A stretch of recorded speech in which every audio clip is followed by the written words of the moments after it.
মহান আল্লাহ রাব্বুল আলামিন হযরতে জিবরাইল আলাইহিস সালামকে পাঠিয়ে দিলেন।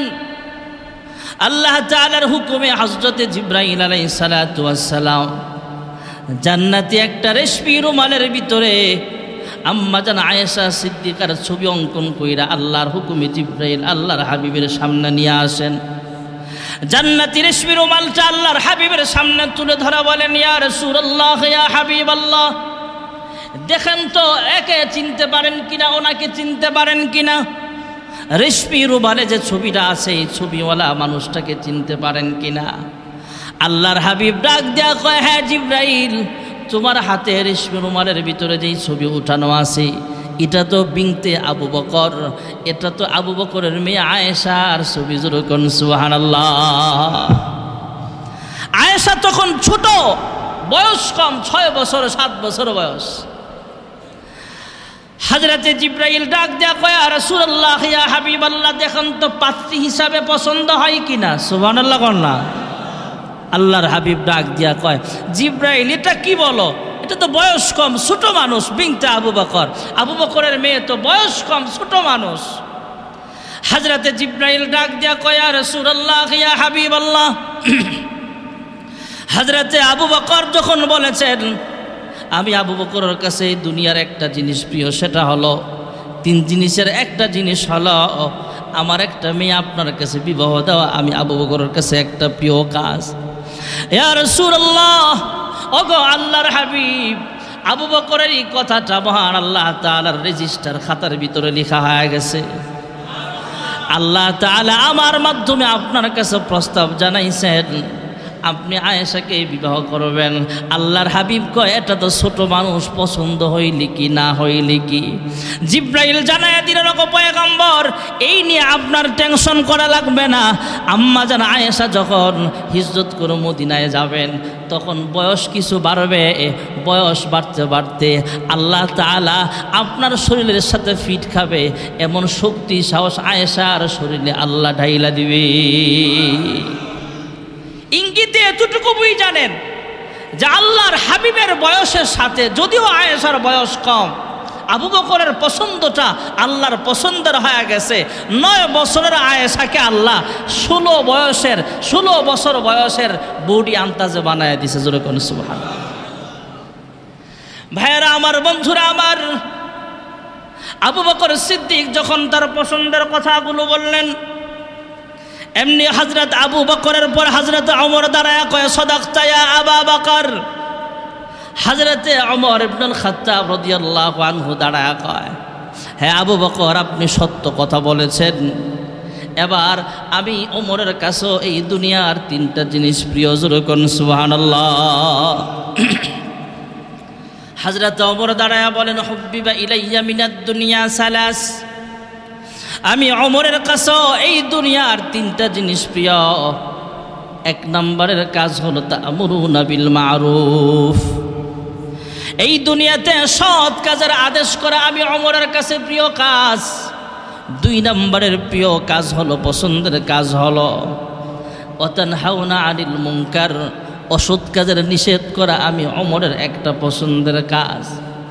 আর একটা পছন্দের কাজ হলো জোড়া তালিওয়ালা জামা পরিধান করা। যেরকম সুবহানাল্লাহ। বিস্তারিত বলার সময় নাই ভাইয়েরা আমার।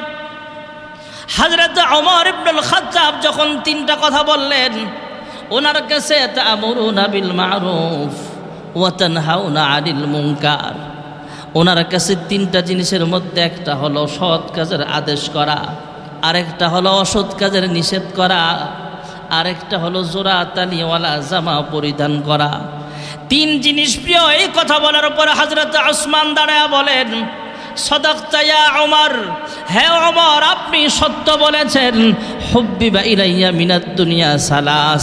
আমি ওসমানের কাছে এই দুনিয়ার 3টা জিনিস প্রিয়। যেরকম সুবহানাল্লাহ। হযরতে ওসমান দ্বারা কয়, হ্যাঁ ওমর, আপনি সত্য বলেছেন, তবে আমি ওসমানের কাছেও 3টা জিনিস প্রিয়। 1 নম্বরের আমার পছন্দ হলো ক্ষুধার্ত মানুষকে খানা খাওয়ানো, আমি ওসমানের কাছে প্রিয়। এই জগতে ক্ষুধার্ত মানুষ আছে না নাই? যে ক্ষুধার্ত এরা খাবার দেওয়ার মতো মানুষ খুঁজে পাওয়া যায় না। যার খাবারের অভাব নাই তারে খাওয়ানোর মতো বহু মানুষ আছে। আমাদের দেশে বেশিরভাগ অনুষ্ঠান যেগুলো হয়, বিবাহের অনুষ্ঠান, আরও ভিআইপি অনুষ্ঠান, খাবার খাওয়ানোর অনুষ্ঠান, অনেক সময় দেখা যায় বাবার নামে অনুষ্ঠান করছে, তো বাবার মৃত্যুবার্ষিকী উপলক্ষে বা বাবার নামে দোয়ার আয়োজন করেছে, খানার আয়োজন করেছে, গরিবরে না খাওয়ায়া যারা বড় লোক এরা ভিআইপি টেবিলে বসায় খাওয়ায়, আর গরিবরে তো গেট দিয়ে ঢুকতেই দেয় না। এমন আছে না নাই?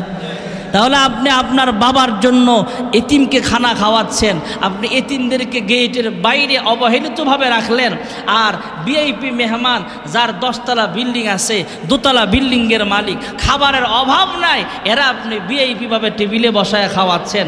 এর দ্বারা আপনি কি বুঝাচ্ছেন?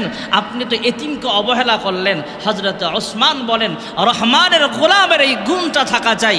রহমানের গোলাম হযরত ওসমান বলেন, আমার কাছে ক্ষুধার্ত মানুষকে খাবার খাওয়ানো প্রিয় একটা কাজ। সুবহানাল্লাহ।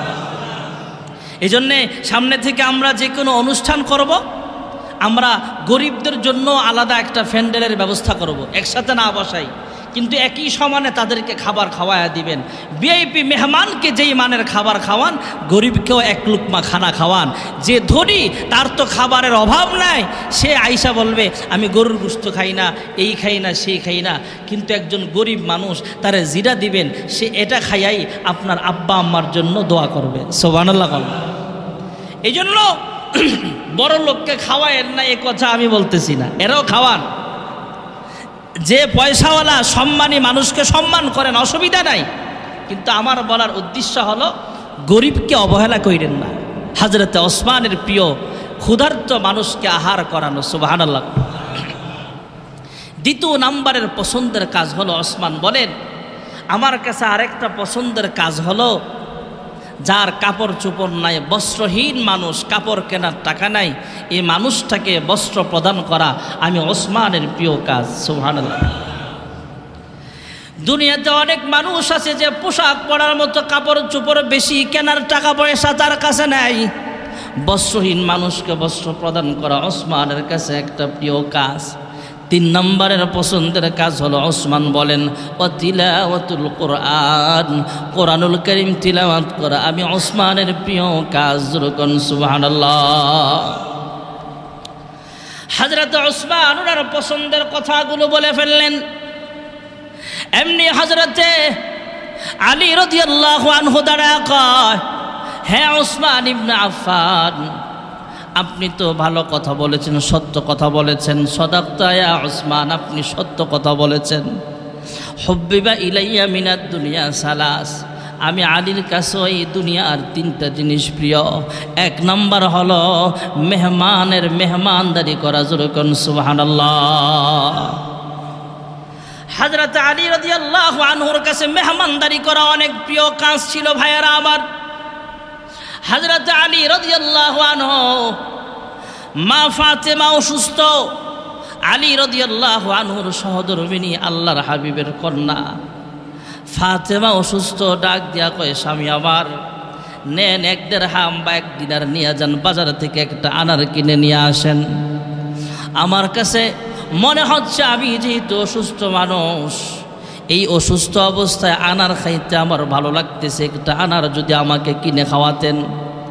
হযরত আলী বাজারে গেলেন, 1 দিরহাম দিয়ে একটা আনার কিনা যখন বাড়িতে আসবেন, এমন সময় রাস্তার মাঝখানে একজন ভিক্ষুকের সঙ্গে দেখা হয়ে গেল।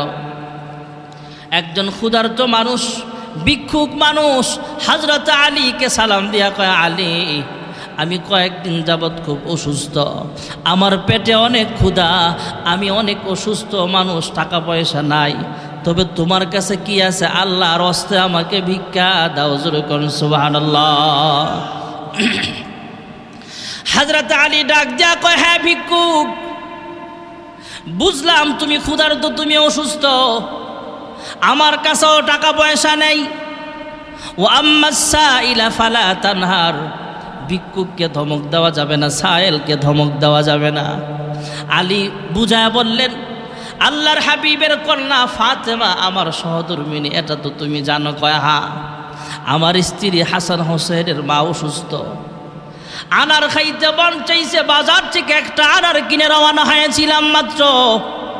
এই আনারটা ফাতেমাকে খাওয়ানোর জন্য রওনা হয়েছে, এটা ছাড়া আমার কাছে কিছুই নাই। তবে তুমি যেহেতু ভিক্ষুক, তুমি অসুস্থ, যাও যাও, অর্ধেকটা ভাগ কইরা 2 ভাগ করলাম, আনারটাকে মাঝখান দিয়া কাইটা 2 ভাগ কইরা তোমাকে অর্ধেকটা খাওয়াইয়া দিলাম। তুমি ভিক্ষুক, তোমার ভিক্ষাও দেওয়া হলো, বাকি অর্ধেকটা আনার ফাতেমাকে খাওয়ায় তার মনটাও শান্ত করতে পারবো। সুবহানাল্লাহ।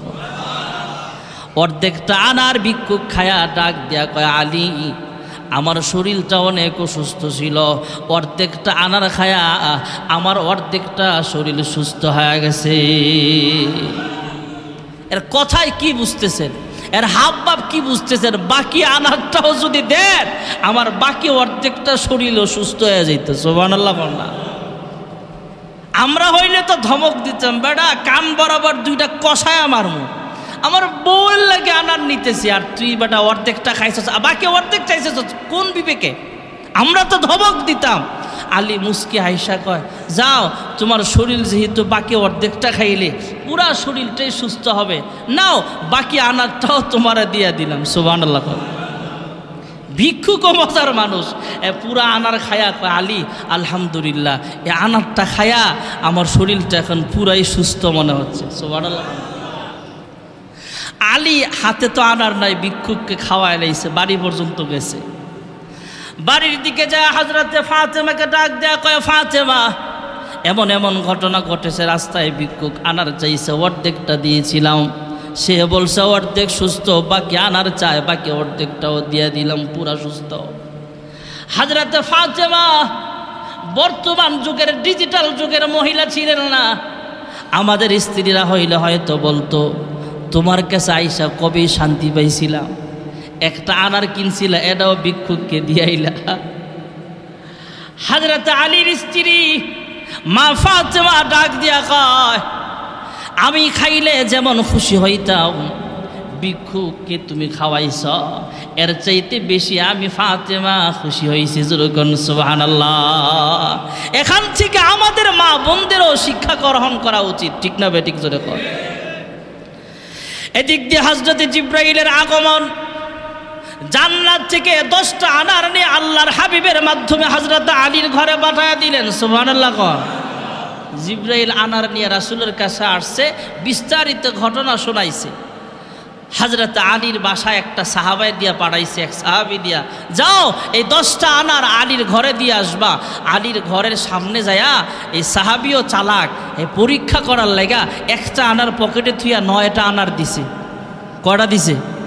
9টা আনার আলীর হাতে দিয়া কয়, আলী আল্লাহ জান্নাত থেকে জিবরাইলকে দিয়া তোমার জন্য আনার পাঠাইছে। সুবহানাল্লাহ। আলী গনছে, 1টা 2টা 3টা 4টা 5টা 6টা 7টা 8টা 9টা, গুই না আনার সাহাবীরে ফেরত দিয়া কয়, তুমি ভুল নাম্বারে ডায়াল করছো, এ আনার আমার না। সুবহানাল্লাহ। আল্লাহর নবীর সাহাবী ডাক দিয়া কয়, এ আনার তোমার না, মানে জান্নাত থেকে আল্লাহ পাঠাইছে? কয় না, আমার না, এটা তুমি হয়তো অন্য ঘরের আনার আমারে দিতেছ। তুমি কেমনে বুঝলা? হযরত আলী ডাক দিয়া কয়, আল্লাহ যদি আমাকে জান্নাত থেকে আনার পাঠায় তাহলে 10টা পাঠাবে। সুবহানাল্লাহ।